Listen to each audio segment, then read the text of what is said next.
Good morning, good Sunday morning to and you. We thank God for you. Always, I thank God for you supporting Church Herd. Such an honor and a privilege to give you these little nuggets that come in my heart and to share them with you on a weekly basis. All right, um, your communication level should be outside of just social media, right? So don't use social media as a means to communicate. It's one of the worst things that's driving people away from one another, right? We're in church and you're on social media. You got to say this, you got to say that, you got to show this, you got to show that, you got to text this, you got to tweet that. You got to take a picture of yourself going into church, picture yourself going out of the church. You got to take a picture of the people around you in church, and then you got to post about it. That should not be your means and method of communication. We have these things called voices, and being able to use our mouths to talk, ears to hear. Every now and then, it's good to talk to somebody face to face, eyeball to eyeball. Good old handshake conversation, right? Then we have these other things that are invented called phones. You can use them and you can call somebody and just say, "Hey, God bless you. Good morning. It's an honor to hear from you today. Love you." All that you don't know how important it is to some people just to have a quality communicative lifestyle, and not have to have everything based on what you tweeted, how many people liked it, how many people shared it, who was watching, who paid attention, understanding the algorithms and all those things based upon social media, right? Sometimes churches get out of hand with that, and sometimes individuals get out of hand with that, right?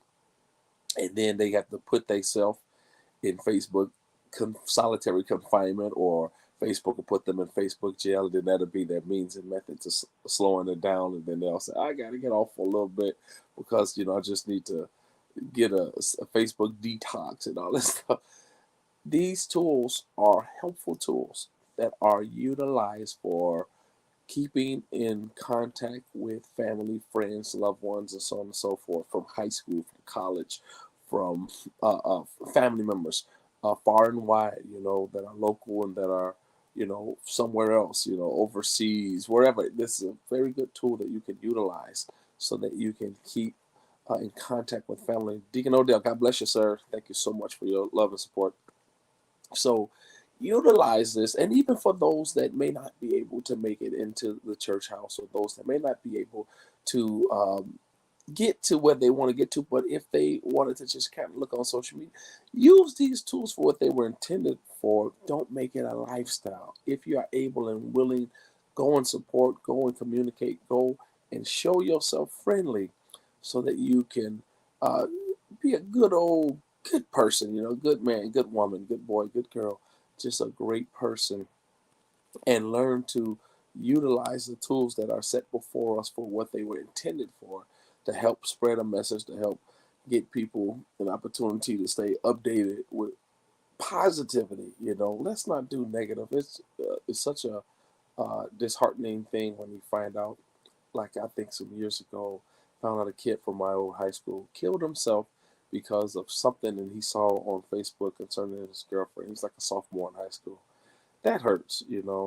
Whether it's your family or not, that still hurts. It's a black eye to us as a people, as a church, as a culture, as whatever you want to say, you know, and as a nation.